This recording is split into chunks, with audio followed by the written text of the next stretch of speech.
السلام عليكم ورحمة الله وبركاته، كل اخواتي وحبايبي الغاليين. يا رب تكونوا في احسن حال وفي اتم صحة. النهاردة بقى الاكل بتاعنا كده، قلنا نعمل بقى الاكل المصري بتاعنا اللي هو مفيش اسهل منه.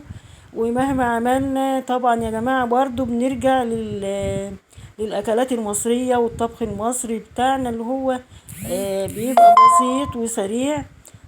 لو يعني عايزة تعملي يعني اكل سريع، دخل عليكي ضيف، انت مستعجله ما عندكيش وقت هقولك بقى الاكله اللي انا هعملها النهارده، ان شاء الله اكله بسيطه وان شاء الله تعجبكم.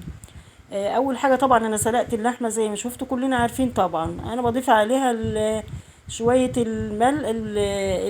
الفلفل الاسمر والبهارات اللحمه والورق اللوري، وما بضيفش ملح الا لما اللحمه تبدا تستوي، تبقى داخله في سوا.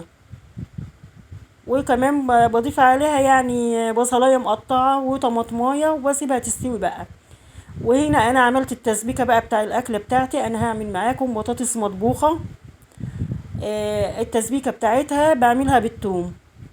حطيت الماده الدهنيه وحمرت التومه كده لغايه ما بدات تاخد اللون الذهبي، ونزلت عليها بالطماطم اللي انا ضرباها ومصفياها، بصفيها كويس من القشر.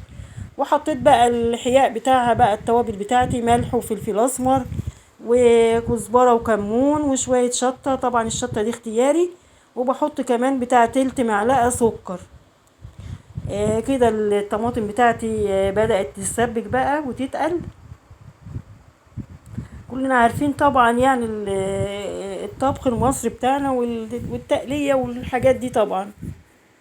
فانا بس يعني فكرة بديها لكم، يعني لو انت مستعجلة الاكلات دي بتنجز معاكي يعني.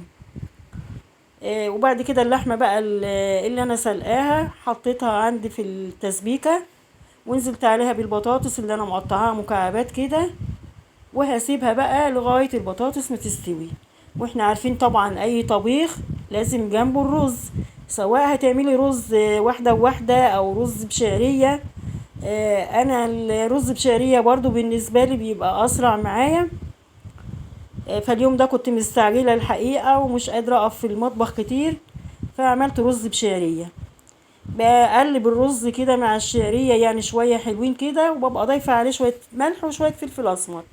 ويا جماعة انا الرز الحقيقة بس ايه بمية، وبيبقى جميل جدا والله، جربوه بس كده ان شاء الله هيعجبكم. بس ايه بقى بمية، والمية دي من الحنفية عادية خالص والله، ولا بسخن المية ولا اي حاجة. وانا ما بحطش شوربة عشان يعني الرز بقى احتفظ بيه، يعني ما يعملش ريحة ولا يحمض. لو نسيت مثلا نسيته بره التلاجة ما يجرالوش حاجة.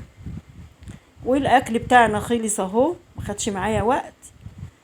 وما وقفتش كتير يعني في المطبخ. واكلنا بقى المصري اللي هو يشبع برضو من وقت للتاني، يعني مش هنقعد نعمل نواشف والاكلات اللي هي المعقدة على طول دي.